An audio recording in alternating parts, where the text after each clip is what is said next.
Our next key concept is that of the temple.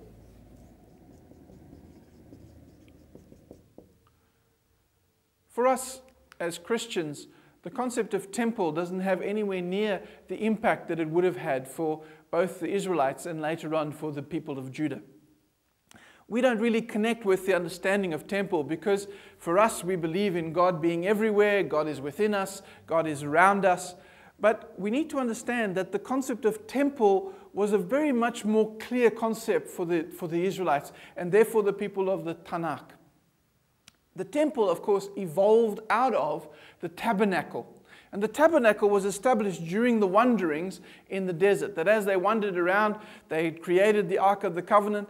And what happened was the Ark needed a place where it would be the focal point of that whole wandering. And so what they would do is that as they would wander, when they would come to a new spot, they would put the Ark in the middle, they would build a tabernacle around that, and then each of the tribes would then have space around the tabernacle. So that the focal point of all the tribes was the Ark of the Covenant, the particular presence of God.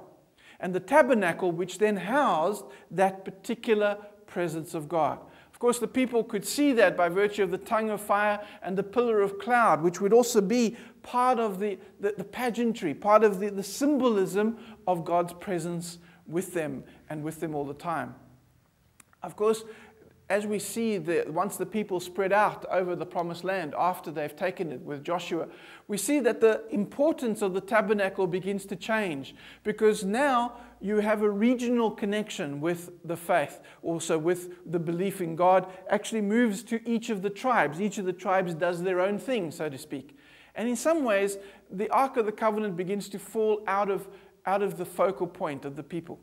And what begins to replace that is more the actual physical land in which they are present. There's a rise of connection again with the Ark of the Covenant, later on with the books, with the fighting with the Philistines. But again, after that, it again drifts out of the public eye for a little while, until King David, who was such a good leader, realized that if he was going to unite the whole people of Israel together as one nation, needed to have, again, a focal point. They needed a political focal point and a religious focal point. The political focal point being a new capital city, which of course becomes the capital city of Jerusalem.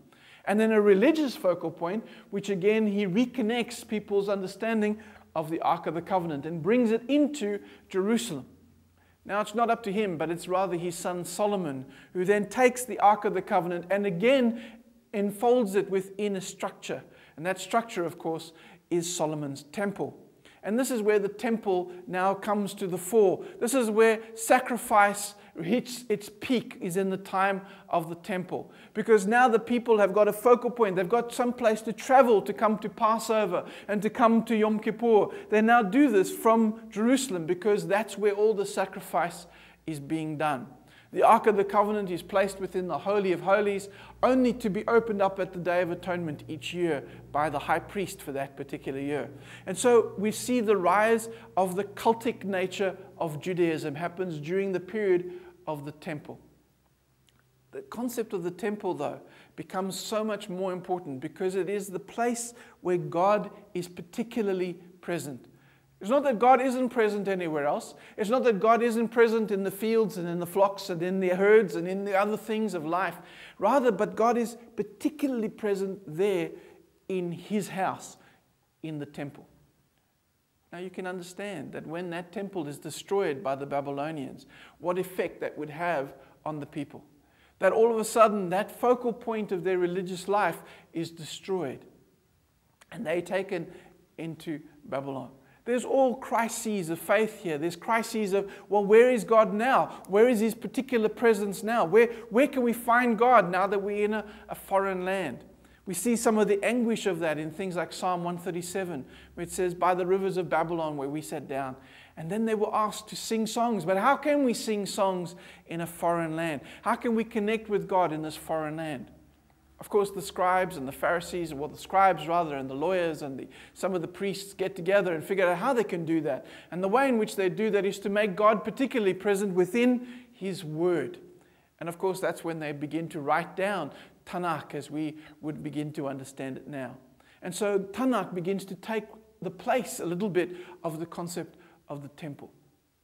It takes the place of some of the concepts of sacrifice, because they no longer can sacrifice, but now instead they can sacrifice in the use of prayer. And so prayer becomes in some ways a substitute for what was happening in the temple. Of course, when they're released by Cyrus in 524, they go back to the Holy Land. And the first thing they want to do is to rebuild the temple. And we see the rebuilding of the temple by Zerubbabel.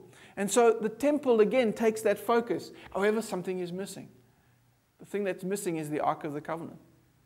We never hear about the Ark of the Covenant again. And in fact, we're told that later on when the Romans come to sack Jerusalem in 70 AD, they get into the Holy of Holies and find nothing. There's nothing there. Because what's happened is that God's particular presence has moved from just that temple. It's moved now into the people and into His Word, into the Tanakh.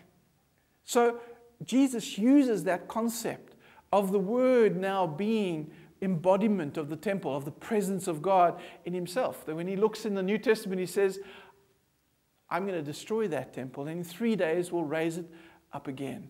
Now, when it comes down to it, what Jesus is really saying is that no longer will we need to find God within buildings, but now we find Him through His Word, and His Word made flesh in Jesus Himself.